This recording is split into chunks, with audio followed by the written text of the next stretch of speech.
सरकार युवाओं के लिए और उनके भविष्य के लिए पूरी तरह सजग है। उत्तर प्रदेश का युवा पहचान के संकट से बाहर आ चुका है, देश और दुनिया में अपनी प्रतिभा का लोहा मना रहा है।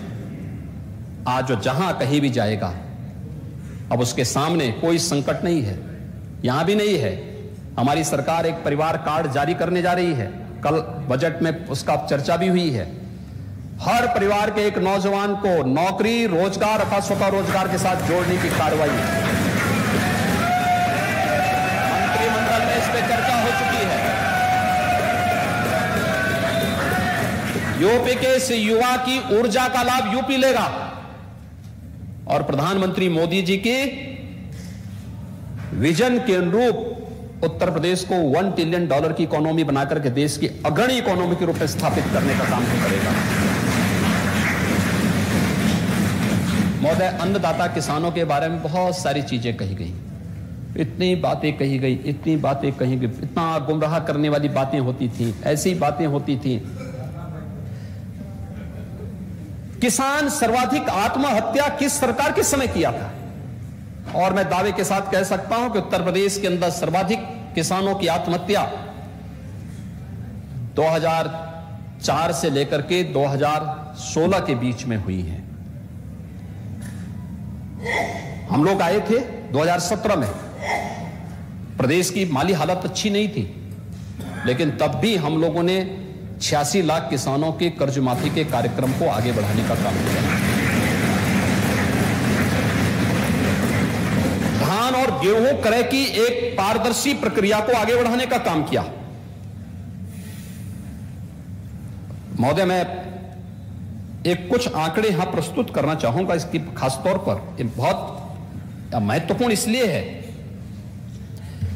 कि 2012 से लेकर 2017 के बीच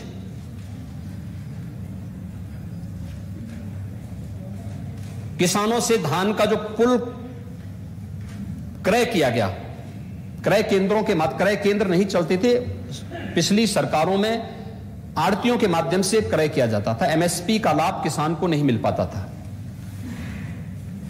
और उसका परिणाम था कि जितना लाभ किसान को मिलना चाहिए था नहीं मिला।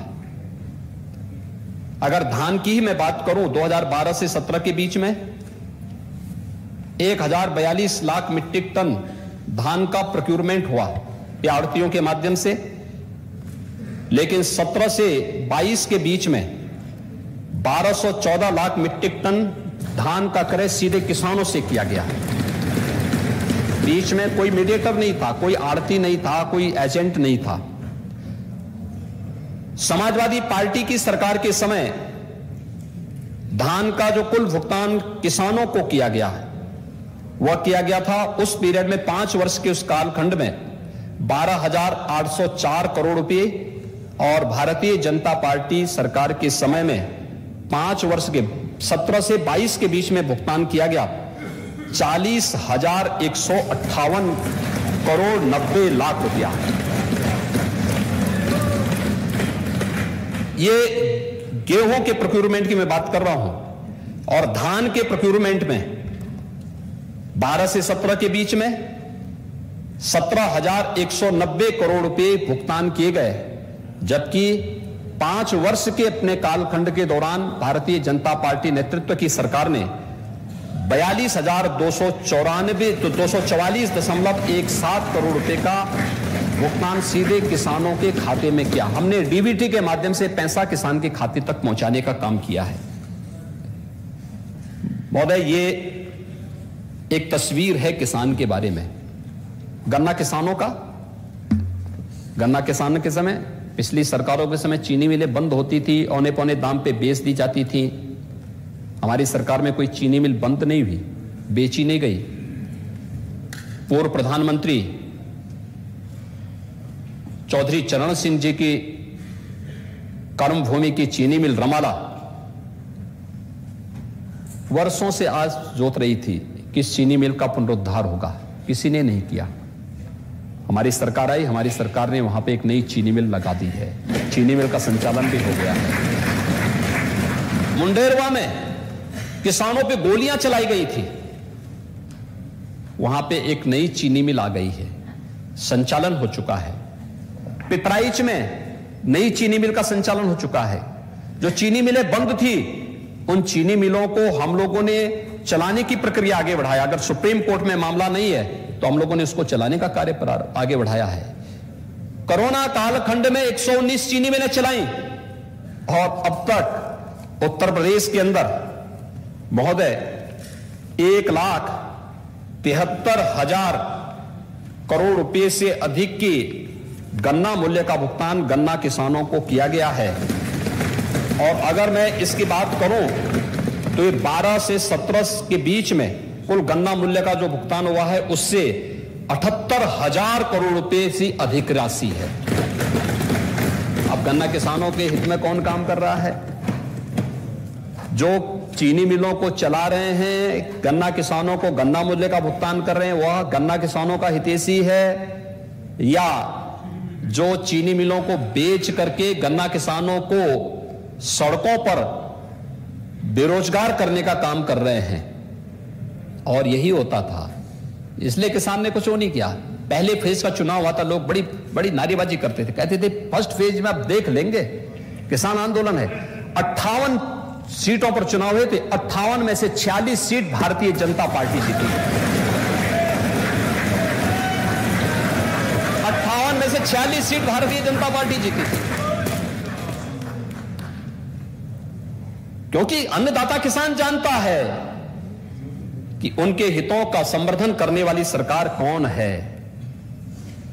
एमएसपी की घोषणा 1967 में हुई, लेकिन लागत का 1.5 गुना दाम प्रधानमंत्री मोदी जी ने 2018 में देश के किसानों को दिया। ये पहली बार किसानों को मिल पाया और उसका लाभ यहां पर उत्तर प्रदेश के किसानों को मिल रहा है। गोरखपुर का बंद खाद कारखाना 1990 में बंद हो गया था, किसी को फुर्सत नहीं थी।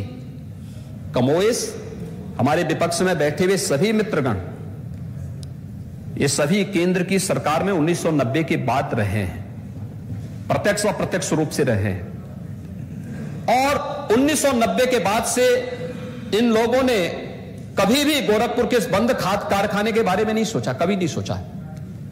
महोदय, आज गोरखपुर का खाद कारखाना फिर से प्रारंभ हो चुका है, वहां की चिमनी फिर से धुआं उगलने लग गई है और वहां पर बेहतरीन खाद का उत्पादन फिर से हो रहा है। यह सरकार की कार्यपद्धति को प्रदर्शित करता है। यही नहीं, सरकार ने और भी काम किए। कृषि विज्ञान केंद्र किसान को तकनीक देने के लिए, किसानों के प्रशिक्षण के लिए, उन्हें उत्तम बीज मिल सके, उत्तम तकनीक मिल सके। कृषि विज्ञान केंद्र भारत सरकार 2014 में आने के बाद लगातार प्रदेश सरकार को कह रही थी कि हम कृषि विज्ञान केंद्र देना चाहते हैं, आप लीजिए। लेकिन यहां पर तो पहले से जो 69 कृषि विज्ञान केंद्र थे, उनकी हालत अत्यंत खराब थी, बहुत ही खराब स्थिति में थी।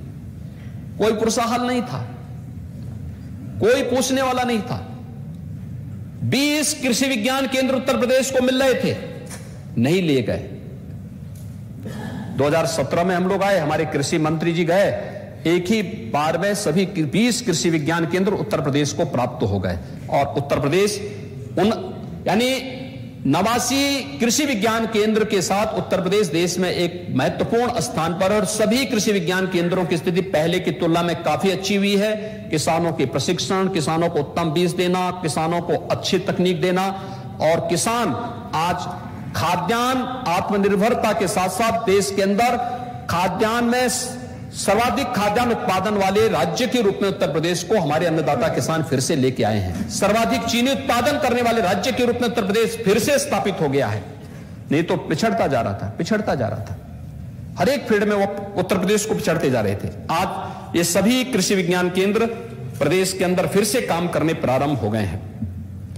ई नाम के साथ प्रदेश की मंडियों के आधुनिकीकरण के साथ साथ उनके विस्तारीकरण की कार्रवाई को आगे बढ़ाना, और 125 मंडियों को इस दौरान प्रदेश के अंदर ई नाम के साथ जोड़ने की कार्रवाई भी हुई। और यही नहीं, प्रदेश के अंदर किसानों के अलावा जो गन्ना किसानों की अन्य समस्याएं थी, महोदय, चीनी मिलें बंद होती थी क्योंकि किस प्रकार का शिकंजा उन पे कसा हुआ था। बंद करने की साजिश होती थी, फिर उसको औने पौने दाम पर बेचने की साजिश होती थी। आज तो चीनी मिलें, हम लोगों ने भारत सरकार से अनुरोध किया कि उत्तर प्रदेश की चीनी मिलों को शुगर प्रोडक्शन के साथ साथ इथेनॉल प्रोडक्शन के साथ भी जोड़ा जाए।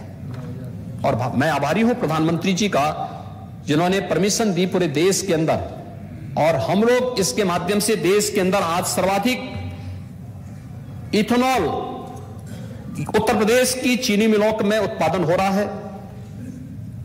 यह इस समय 107.21 करोड़ लीटर हो गया उत्तर प्रदेश में इस समय इथेनॉल का जो उत्पादन हो रहा है, और उत्तर प्रदेश देश का सबसे बड़ा इथेनॉल आपूर्तिकर्ता राज्य के रूप में भी स्थापित हुआ है।